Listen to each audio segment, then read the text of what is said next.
Sound off for Chesterfield. Chesterfield is best for you. First cigarette with premium quality in both regular and king size. Chesterfield brings you Dragnet.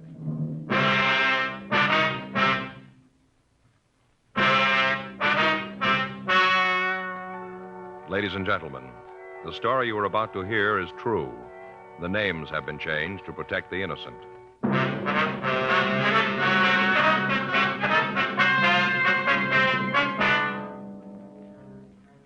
You're a detective sergeant. You're assigned a burglary detail. A string of safe burglaries breaks out in your city. In the past 2 months, 35 safes have been broken into. You know there's more than one man in the operation. You've got no lead to the thieves' identity. Your job? Get him.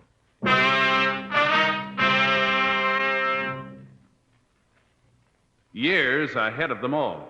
Chesterfield is years ahead of them all. The quality contrast between Chesterfield and other leading brands is a revealing story. Recent chemical analyses give an index of good quality for the country's 6 leading cigarette brands. The index of good quality table, which is a ratio of high sugar to low nicotine, shows Chesterfield quality highest. Chesterfield quality highest. 15% higher than its nearest competitor. Chesterfield quality highest. 31% higher than the average of the 5 other leading brands. Yes, Chesterfield is first with premium quality in both regular and king size. Don't you want to try a cigarette with a record like this?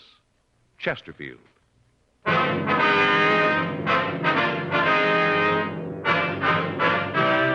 Dragnet, the documented drama of an actual crime. For the next 30 minutes, in cooperation with the Los Angeles Police Department, you will travel step by step on the side of the law through an actual case transcribed from official police files. From beginning to end, from crime to punishment, Dragnet is the story of your police force in action.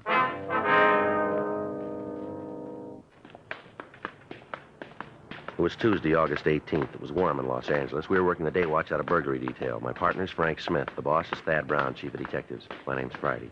It was 1:34 p.m. when we got to the second floor of the Central Jail building, the crime lab.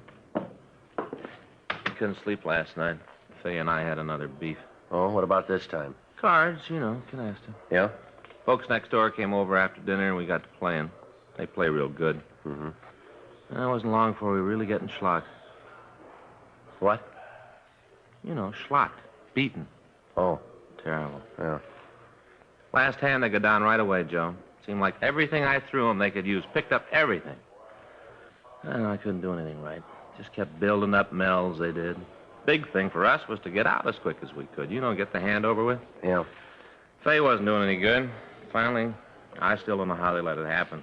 I got enough points to go down, so I asked Faye if it's okay. Uh-huh. You have to do that, you know, ask your partner's permission Yeah, to get the hand over. Yeah. You know that? Well, I've played it a couple of times. Yeah, with you, remember? Oh, that's right. Well, you might not believe it, but you know what she said? No. Just sat there, said she didn't think it was time. Is that right? Yeah. I know it's kind of picky, but there they were, the other kids just piling up points, schlocking us all over the place. Schlocking. Yeah, hand went around a couple of more times. Each time I asked Faye if she wants to get out. Each time, you know what she says? No. That's it. No. Well, what finally happened? Oh, the other folks ran out of cards. Wasn't any more play, so they got out. 3,600 points. And I found out why Faye didn't want to quit. Why? Had a deuce. What? A deuce, a 2, you know? Yeah. Well, she said she didn't want to get caught with it. Yeah, well, we better get started, huh? Wait a minute, that's not the worst of it, let me tell you. All right. All night we're playing, see, all night. I'm saving cards, you know, I'm like tens. Like to get tens, I save tens. Yeah, I guess everybody saves tens. Well, I save more than other guys. We get all through, and you know what? We find out there are only 7 tens in the deck. One of them's missing. All night, there's 7 tens. Well, that's dreadful. Well, I tell you. You were schlocked. Schlocked. Didn't sleep a wink. Friday? Yeah, Ray. Back here. Girl's out to lunch. Come on back. Hi, how's it going, Ray? Moving around, that's about all. Hot out, huh? Yeah, paper says it's going to go over 90 today. Too hot for me. Yeah. Well, how you coming on the job this morning? Just finishing up. Looks like the rest of them. Yeah. Got some pictures here. Take a look. Here's pictures of the marks they left on the door this morning. Mm-hmm. See those 2 long scratches on the wood? Yeah, here? Yeah, now, over here, here's a picture from the Argosy Manufacturing Company's door. Mm-hmm. See? Yeah. Same 2 marks. Pretty safe bet to figure that both doors were open with the same pry bar. Yeah, same type of entrance made this time, huh? Yeah, just the 1 mark on the door. They know what they're doing. Insert the bar, hit it once, and the door opens. Mm-hmm. How about the safe? What do you got on that, Ray? Here. This is the picture we got of the room, same as the others. Standard rip job, nothing different there. How about marks? No help there. Here's the pictures. Looks like the same tool that was used on the other jobs. Did you find anything else, Ray? No, at least nothing that helps. Leighton Prince picked up a couple from the safe, belonged to the manager of the place. Nothing else that gives us anything. Well, I'd say that was the same bunch. Yeah, either that or they're lending their tools to the boys in the neighborhood. Yeah, well, that isn't likely. Cigarette, Ray? Yeah, thanks. Frank? Here's the light. Ray? Thanks. Really leaning on you guys for this one, huh? Yeah, Skipper's taking a lot of heat. What's this make for him? 34, 35? 35, 6 months. Get any nearer to him? No, not much. Got anything to tell how many men there are? It'd be hard to say for sure. The way they work figures about 3 or 4, maybe. Yeah, that's the way it looks. Take that number to pull off the operation as smooth as they're doing it, though, Ray. You got anything at all to work on? Well, we checked around town. There aren't any rumbles. One of the tightest gangs that we've seen in a long time. Doesn't seem like anybody outside knows what's going on. We checked the places around. Nobody's spending a lot of money they can't account for. How much they take so far? Well, what they got this morning, let's see, it comes to a little under $36,000, doesn't it, Frank? Yeah. What about you, Ray? You turn up anything we can use? Nothing that points anyplace. We know how they got in, how they hit the safe. That isn't going to help much. Same M.O. as the others. You haven't got any idea who they are, huh? No, nothing. Had any idea who they are, we could maybe use the anthracene on their tools. That's great. We got to find the tools before we use that. We got no idea where they plant them. Mm-hmm. Seems that one of your informants would be able to come up with something on it. Yeah, you'd think so. We've checked them all, Ray. No leads to the gang. Doesn't seem there's anybody in town that knows who they are. Anybody new operating around? No, we checked that out, too. We've had the stats office make so many runs that they're wearing out the cards. M.O. isn't new. It's been used before, but all the possibles have been checked out. Stuff from Brereton up at CII, the other lead from the APBs, they all have been cleared. Now, we got just what we started with, the gang working when they want to, where they want to, and there's nothing we can do about it. Well, I wish there was more I could do to help out. Yeah. I got to get back to work. Got some precipitant tests homicide wants this afternoon. Yeah, well, we'll see you later, Ray. Right. You want this stuff booked? Yeah, we'll take care of it. Okay. Excuse me a minute. Yeah. Crime lab, Pinker. Yeah? Yeah, they're both here. Which one? Yeah, hold on. Joe? Yeah? You, office. Thanks. Friday. Oh, yeah, Chandler. Uh-huh. Wendy call. Yeah, well, what's that number? 4? Right. Yeah, I'll call him right away. Right. Bye. Chandler, huh? Yeah, Don Jackson called, said he wanted to get in touch with us. Jackson? Doesn't ring any bells. It's the guy we pinched last month. Remember? Looked like the guy who was in on the service station jobs. Oh, yeah, I remember. Guy with the wax mustache, huh? Mm-hmm. Hello. Don Jackson? Well, could I speak to him, please? Don, it's Joe Friday. Yeah. Mm-hmm. Yeah, well, it's 1:47 now. Take us about 10 minutes. How about 2? All right, fine. Yeah, we know where it is. Right. We'll see you there. All right, bye. What's he want? He wants to see us about the rip jobs. Yeah? Says he's got a rumble on him.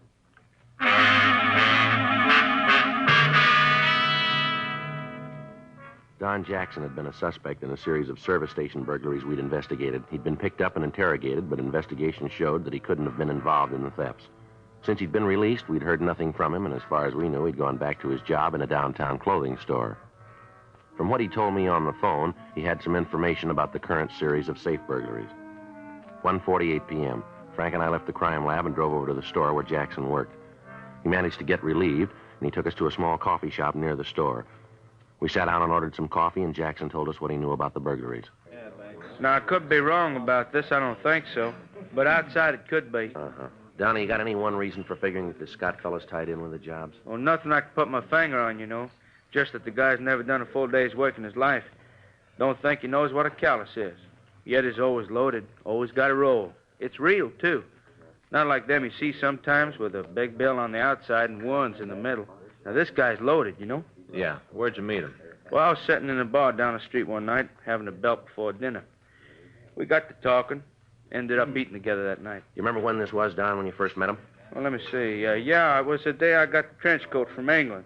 Now, let me see. That make it about August 4th. Yeah, it was the night I got the coat. Come to think of it, that's what got us a-talking, the coat. I don't understand. Well, you see, I got this here coat I had to send over from England. That's a real beauty. All kinds of linings and wind straps in the sleeves. It's great, you know. Uh-huh.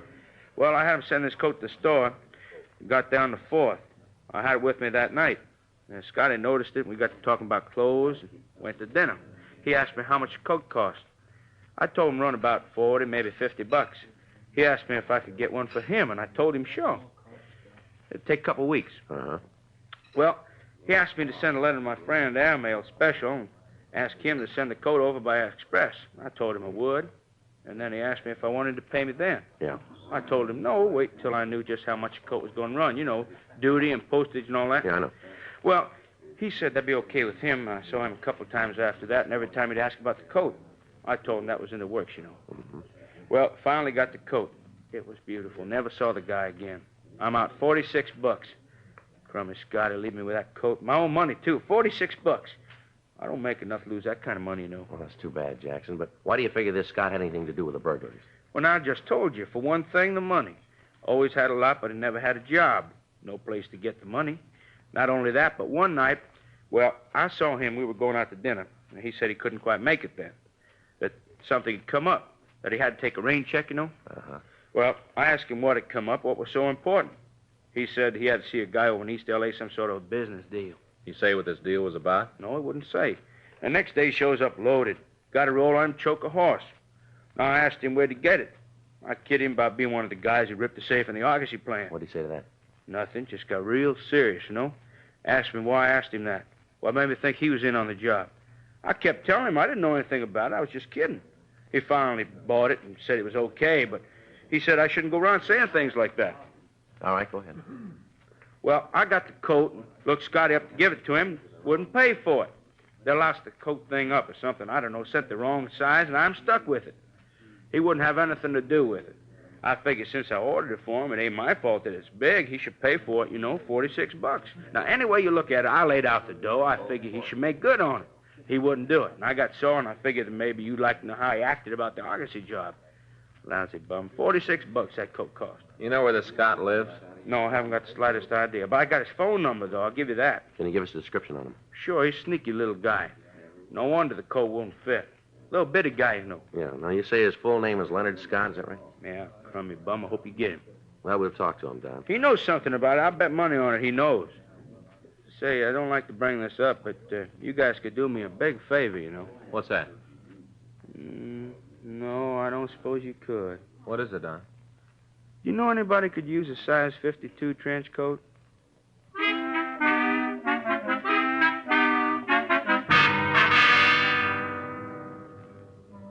We continued to talk to Don Jackson. We got the description of Leonard Scott and his phone number. 3:15 p.m., we drove back to the city hall and checked the name through R&I. We came up with several possibles. The mug shots were pulled on them, and they were shown to Jackson. He was able to identify one of them as the man he'd told us about. The suspect had a record for burglary and had served 2 terms in the state penitentiary at San Quentin. He'd served his full term and was not on parole. We checked the last address on his convict registration card, and we found that he lived in a rooming house on West 11th Street. The phone number he'd given Jackson was the same as the one on the registration card. We drove over to talk to him. We found that he wasn't in his room, and from the landlady, we learned that he was expected back around 7 that evening. We checked his room in company with the landlady, and then we called the office and told them where we were in the event they had to contact us. We waited in the living room of the house for the suspect to return. 7:15 p.m. Joe. Yeah, he matches the description, doesn't he? Come on. Just a minute. You Leonard Scott? Yeah. Who are you? Police officers would like to talk to you. What's this all about? Be better if we went up to your room. Oh. All right, come on up. Can't you give me some idea what this is all about? We'll talk to you about it. Go ahead. Open the door. Go ahead. Yeah.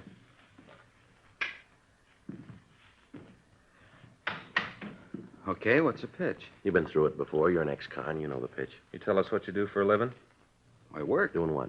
I'm a salesman. What do you sell? Different things. What's all this prove? You guys coming in here making like big men? I'm going straight. I work for a living. Now, either tell me what this is all about or get out of here. You remember what you were doing on August 4th?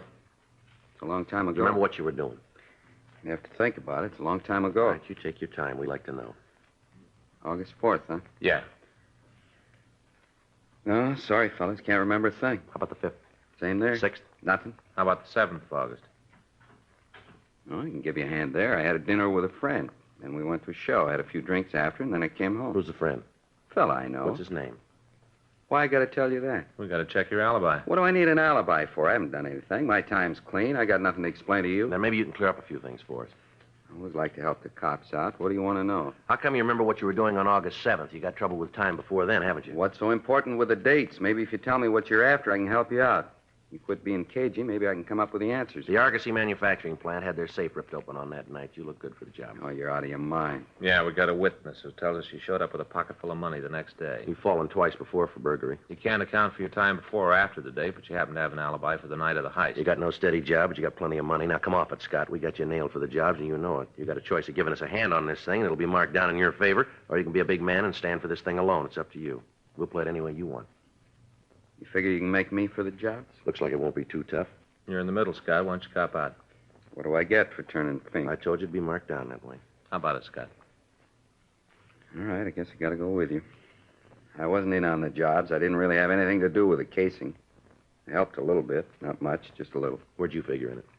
Once I worked as a lookout for him. Who are they? I can give you the names. Like to see you get 'em, lousy bunch. Hope you get 'em good. Make every one of 'em lousy bums the way they treated me. What do you mean by that? Big deal. Had the cops running around in circles. Big deal. Nothing. Work along with them. Everything will be fine. Big deal. How many of them are there? 4. 4 real bums. They said they were going to take care of me. They told me I'd get my share of the money. Lousy liars. One job I was with them. After that, they told me I hadn't done enough to earn my way, that I wasn't any help to anybody. Well, next time you see them, you can tell them. Yeah? They were wrong.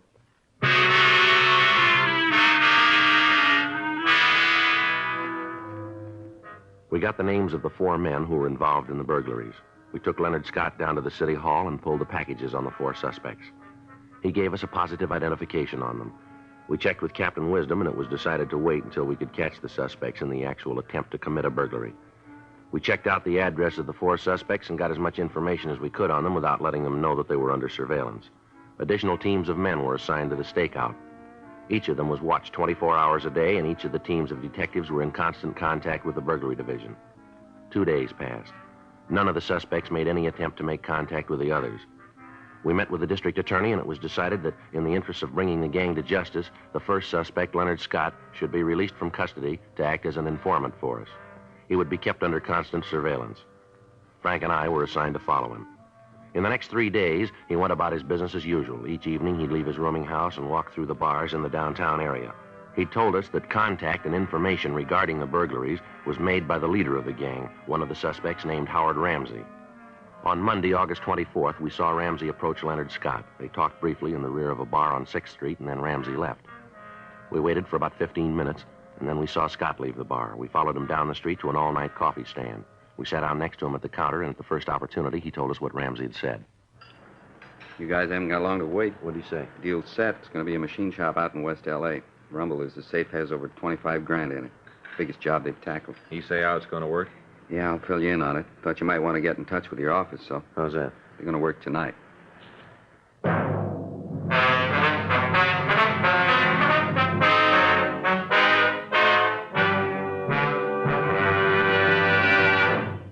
You are listening to Dragnet, the authentic story of your police force in action.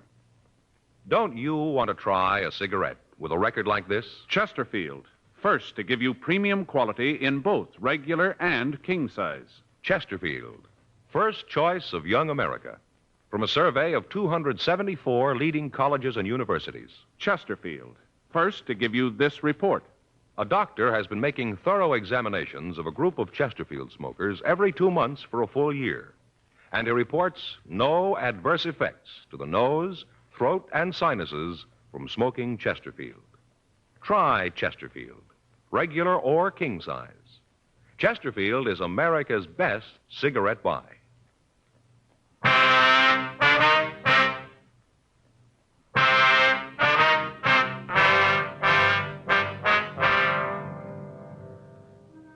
9:32 p.m. We got the rest of the story from Leonard Scott. The plan, as he outlined it for us, was that the 4 other suspects would not meet until they were at the plant that was to be burglarized. We got in touch with the men who were following the suspects and told them what had happened. 10:07 p.m. We met with Captain Wisdom and put the operating plan into effect. It had been arranged that all of the men following the suspects would be in 3-way radio cars so that constant communication could be kept between the units of the operation. Additional officers were planted on the roofs of the buildings surrounding the plant to be burglarized. These men would be equipped with walkie-talkies so they could keep in constant touch with each other and with us in a 3-way radio car. In this way, we could direct operations, and we'd have a complete picture of what was happening in the immediate vicinity. A blockade system was set up to be put into operation once the suspects had entered the trap so that escape would be impossible. 11:45 p.m. The plan was completed, and the men involved were in their assigned positions. We followed Leonard Scott to his rooming house, and he changed to his working clothes. He came out of his house, and we followed him out the freeway to Hollywood. From there, he drove out Sunset Boulevard to Whittier Drive in Beverly Hills, and then he went out Wilshire Boulevard toward West L.A. As we drove, we could hear the other units reporting the position of the men that they were following. All of the suspects left their homes at approximately the same time, and it looked as if they would get to the plant within a couple of minutes of the scheduled time. Scott had told us that they would not meet at the plant, but they'd rendezvous at a drive-in a couple of blocks from the plant. There, they would be given their instructions. 2:16 a.m., the 5 cars pulled into the drive-in, and after a brief conversation, they all left and drove toward the plant. 2:23 a.m., all the police units got into their positions as arranged. Frank and I took up our position, and we listened to the reports coming in over the radio. Unit 1KY80, Unit 1KY80, Rubles, come in. Unit 1KY80 to Rubles, go ahead. I'm on the roof of the building directly across the street from the factory, Joe. I can see the suspects now. How many of them are there? I can see 3. I think there's a couple more at the corner as lookouts. Hey, Donovan's down the block. Maybe he can see the others. Unit 1KY80 to Donovan. Come in, please. Over. This is Donovan. Yeah, there's one of them on the corner down here. He drove up and got out to take a look at the motor of his car. He's over there working on it now. This Rubles, I can see another one at the other corner. He's changing a tire. Got the jack under the car, but he's not trying to get the wheel off. The others are at the factory door now. You see anything where you are, Joe? Not much. Shadows across the street. I can't see the doorway. What are they doing now? They're inside now. They forced the lock on the door and got inside. Door's closed. Now, I can't see him anymore, Joe.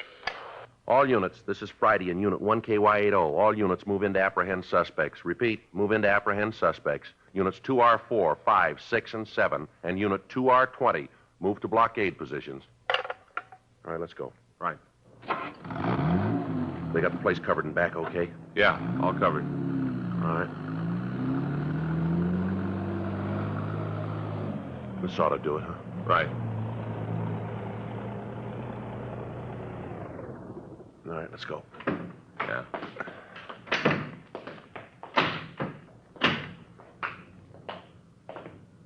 Well, I got the lookouts. Yeah, I see. Well, let's take it easy, huh?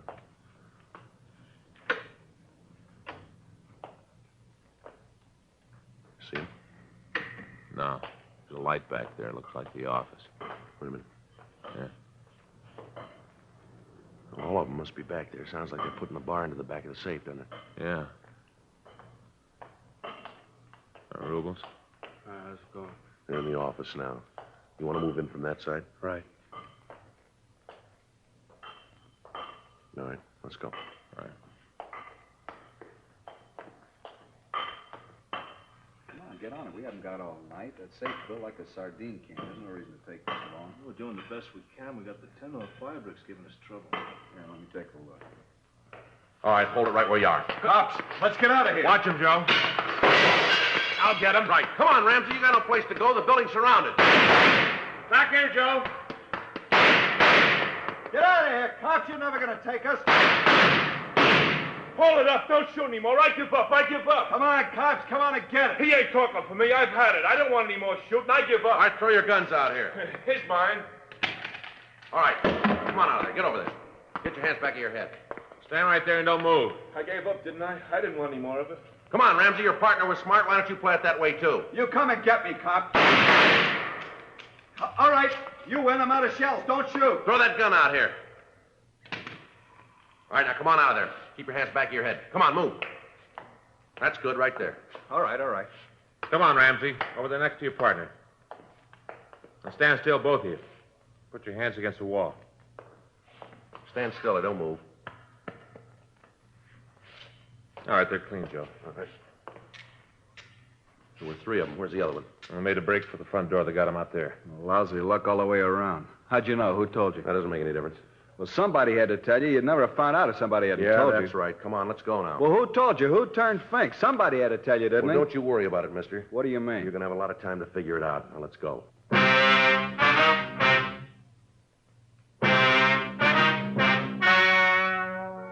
The story you've just heard was true.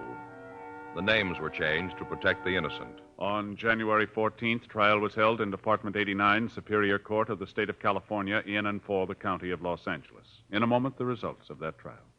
Now, here is our star, Jack Webb. Thank you, George Fenneman. I'd like to talk to you people who don't smoke Chesterfields. I'm convinced that if you try just one carton, you'll find that they're best for you.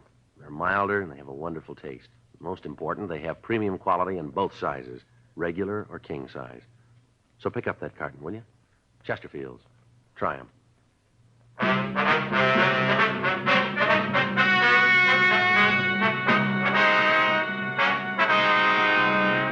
Howard Allen Ramsey, Jack Irwin MacArthur, and the other two suspects were tried and convicted of 15 counts of burglary in the first degree. They received sentences as prescribed by law.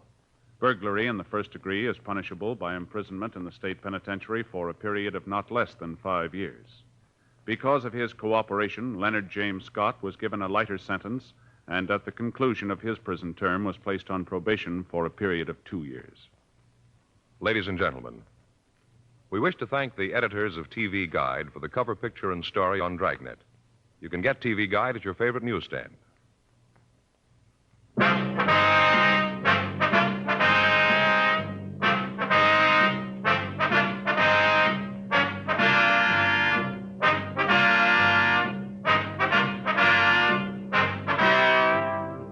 Just heard Dragnet, a series of authentic cases from official files. Technical advice comes from the Office of Chief of Police W.H. Parker, Los Angeles Police Department. Technical advisors, Captain Jack Donahoe, Sergeant Marty Wynn, Sergeant Vance Brasher. Heard tonight were Ben Alexander, Olin Soule, Vic Perrin, Jack Crucian. Script by John Robinson. Music by Walter Schumann. Hal Gibney speaking. For a million laughs, tune in Chesterfield's Martin and Lewis show, Tuesday on this same NBC station. And sound off for Chesterfields. Either regular or king size, you'll find premium quality Chesterfields much milder. Chesterfield is best for you.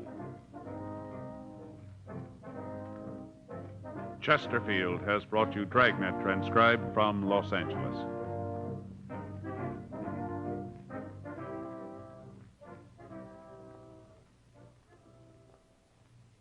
Now, new Fatima has the tip for your lips. Fatima tips of perfect cork.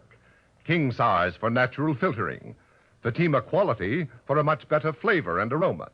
So remember, new Fatima has the tip for your lips. Fatima. See how smooth they are. Remember, Fatima is made by the makers of Chesterfield, Liggett and Myers, one of tobacco's most respected names.